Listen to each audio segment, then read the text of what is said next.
కూటమి ప్రభుత్వం దేవాలయాల అభివృద్ధికి అత్యధిక ప్రాధాన్యత ఇస్తోందని అవనిగడ్డ ఎమ్మెల్యే మండలి బుద్ధాప్రసాద్ తెలిపారు. గురువారం అవనిగడ్డలోని గ్రామదేవత శ్రీ లంకమ్మ అమ్మవారి దేవస్థానంలో నూతన ధర్మకర్తల మండలి ప్రమాణ స్వీకార కార్యక్రమం జరిగింది.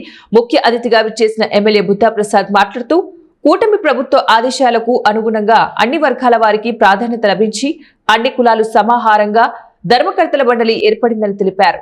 నియోజకవర్గంలో శ్రీకాకుళం మంచి హంసలదేవి వరకు అనేక ప్రాచీన దేవస్థానాలు ఉన్నాయన్నారు. గత టీడీపీ ప్రభుత్వ హయాంలో వచ్చిన కృష్ణా పుష్కరాల సమయంలో 3.36 కోట్లతో దేవాలయాలు అభివృద్ధి చేసినట్లు తెలిపారు. మళ్లీ రానున్న కృష్ణా పుష్కరాలకు మరోసారి దేవాలయాల అభివృద్ధి చేపడతామని తెలిపారు.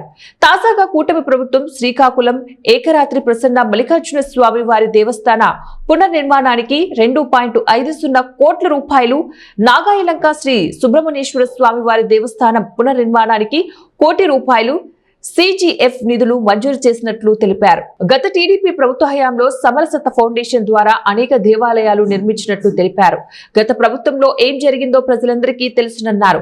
కూటమి ప్రభుత్వం తాజాగా SC, ST, BC నివాస ప్రాంతాల్లో భజన మందిరాల నిర్మాణానికి 10 లక్షల రూపాయల నుంచి 20 లక్షల రూపాయల వరకు నిధులను మంజూరు చేసినట్లు తెలిపారు. ఈ అవకాశాన్ని SC, ST, BCలు సద్వినియోగం చేసుకోవాలని కోరారు. చైర్మన్ బండి రామకృష్ణ, నియోజకవర్గ యువ నాయకులు తదితరులు పాల్గొన్నారు.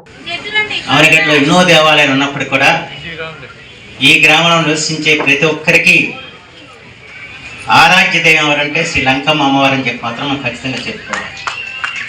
వాళ్ళు ఇక్కడే కాదు, ఎక్కడెక్కడో ఉన్న వాళ్ళు కూడా, దేశ విదేశాల్లో ఉన్న వాళ్ళు కూడా మన అవనిగడ్డ నుంచి ఎవరైతే బయటకు వెళ్ళి ఉన్నారో వాళ్ళందరూ కూడా ఏదో రూపంలో స్వదేశానికి వచ్చినప్పుడు ముందుగా వెళ్ళి అమ్మవారిని దర్శించుకుని మొక్కులు చెల్లించుకోవాలని చెప్పి ఆలోచిస్తారు. ఇప్పుడు ఇందాక మన దేశానికి ఒక గొప్ప రత్నం లాంటి వ్యక్తి పాలపడి శ్యామనాథ్ ప్రసాద్ గారు, వాళ్ళు అంతర్జాతీయ స్థాయిలో గొప్ప ఖ్యాతి పొందిన పండితుడు, అవధాని. ఆయన కూడా వాళ్ళు ఎందుకు వచ్చారంటే ఈ ఊళ్ళో పుట్టినందుకు ఈ ఊరి దేవతని అర్చించాలి, ఆ దేవతని ఆ వల్లే మనం ఈ స్థాయికి వచ్చామని చెప్పి నమ్మకంతో ఉన్నారు కాబట్టి ఆయన ఇక్కడికి వచ్చారన్న విషయం మనం గుర్తుంచుకోవాల్సిన అవసరం.